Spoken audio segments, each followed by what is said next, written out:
Hola, mi nombre es Dionisio León y a continuación les voy a exponer dos preguntas que están enmarcadas en la asignatura de Psicología y Epistemología de la Universidad Andrés Bello por el profesor Fernando Lobo. Hay dos viñetas que ustedes van a poder ver en el video que nos dan la base para poder responder las siguientes preguntas. La primera es ¿qué nos pueden decir estos dos casos acerca de la generación de conocimientos científicos desde el área de la psicología? Entonces, desde mi perspectiva y asumiendo solamente lo que nos proponen en las viñetas, vemos que hay un paradigma, asociando el término desde Thomas Kuhn, muy academicista para seleccionar las personas que van a impactar en sociedad con nuevo conocimiento. A saber, el paradigma desde Kuhn es un sistema de creencias, ¿verdad?, de valores, premisas que en el fondo nos determinan una visión en una comunidad científica. También nos dicen que es legítimo estudiar, qué métodos y técnicas podemos utilizar también en investigación. Entonces, si bien Francisca, que era una estudiante que no tuvo muy buen rendimiento académico, pudo generar un método para detectar el trastorno de aprendizaje en niños, pero cuando ya se hizo famosa desde el ámbito científico, muchos doctores le criticaron que su método no era muy científico. Entonces ahí tenemos lo que es el paradigma, ¿verdad?, de todo lo que es el ámbito académico y muy científico para valorar el trabajo de una persona que quiere impactar en sociedad.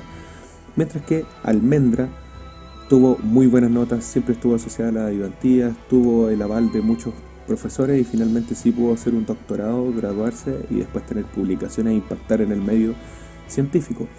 Pero Francisca, cuando fue criticada por todos estos doctores, postuló a un doctorado, ¿verdad?, para poder en el fondo suplir esa falencia que ella tenía desde este paradigma academicista, pero no fue aceptada por su rendimiento académico en la universidad. Entonces, es súper importante entender que hay un paradigma en el cual se enmarca lo que es la producción de conocimiento en la psicología. Por otra parte, desde Karl Popper podemos hablar del falsacionismo presente en estas viñetas. Ocurre que Popper nos dice desde el falsacionismo que lo que hace una teoría científica en el fondo es su capacidad para ser falsable y para arriesgarse a ser falsable. Entonces la ciencia avanza no en la medida que voy descubriendo algo o proponiendo nuevas visiones desde lo mismo, sino que desde el método hipotético deductivo y desde la teoría yo propongo una hipótesis que estoy dispuesto a arriesgar a que sea falsable mediante experimentación o mediante otras teorías que en el fondo destronen la teoría que yo estoy proponiendo. De esa manera avanza la ciencia. Pero vemos cómo, por ejemplo, la buena estudiante Almendra considera que hay investigación actual que en el fondo viene a destronar lo que proponían sus profesores, pero prefiere no investigar acerca de ello, no publicar nada relacionado con ello, para en el fondo no morder la mano del que le dio de comer, así lo dice la viñeta. Y aquí en el fondo la ciencia no está avanzando si tomamos el falsacionismo de Popper. La segunda pregunta nos dice si debemos excluir a personas como la buena estudiante Almendra para darle un cupo en los doctorados a alumnas como Francisca, o si debemos cambiar los requisitos de postulación, o aceptar a ambas, o qué se debe hacer. Bueno, mi reflexión irá ligada a que en realidad todo esto se trata desde los juegos del lenguaje que propone Ludwig Wittgenstein, puesto que ¿qué es un doctor en psicología? ¿Es un médico que además es psicólogo? ¿O es realmente una persona experta en investigación en psicología y que por eso tiene esa denominación de doctor? Incluso, ¿por qué se le dice doctor a un médico si no ha hecho un doctorado? Ahí ya tenemos ciertos juegos de lenguaje que nos dan a entender que esto no es más que una denominación, ¿verdad? Y entendida derechamente como desde la perspectiva de Wittgenstein, es una denominación o significado que culturalmente, ¿verdad?, se interactúa en un determinado contexto y bajo determinadas reglas también, como aquí lo es el paradigma científico que habíamos tratado en la primera pregunta. Entonces, ¿por qué el doctor solamente es el que va a ser aceptado en métodos científicos y en el paradigma academicista?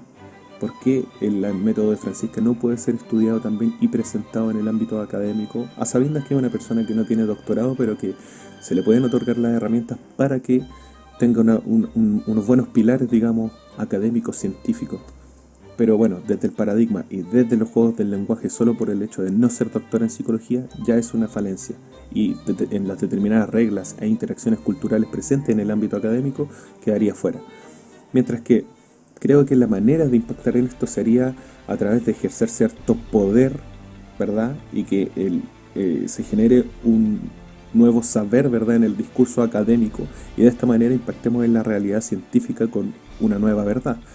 Por ejemplo, si nosotros cambiáramos los requisitos ejerceríamos cierto poder que se transformaría en un saber en la comunidad científica que permitiría que gente como eh, Francisca sí pueda optar a un doctorado, o que ya haciendo una relación entre poder, saber y verdad de Michel Foucault que he estado definiendo y lo que habla los juegos de lenguaje de Wittgenstein, no necesariamente que una persona con la denominación doctor sea quien puede impactar en sociedad con nuevo conocimiento, sino que tanto una doctora en psicología como lo es Almendra, o una licenciada en psicología que es Francisca, pero que ha tenido una buena teorización y experimentación con su método del trastorno de aprendizaje. De esta manera, me parece que nosotros podríamos ejercer un poder, generar un nuevo saber, verdad, en la comunidad científica y cambiar nuestra realidad o verdad.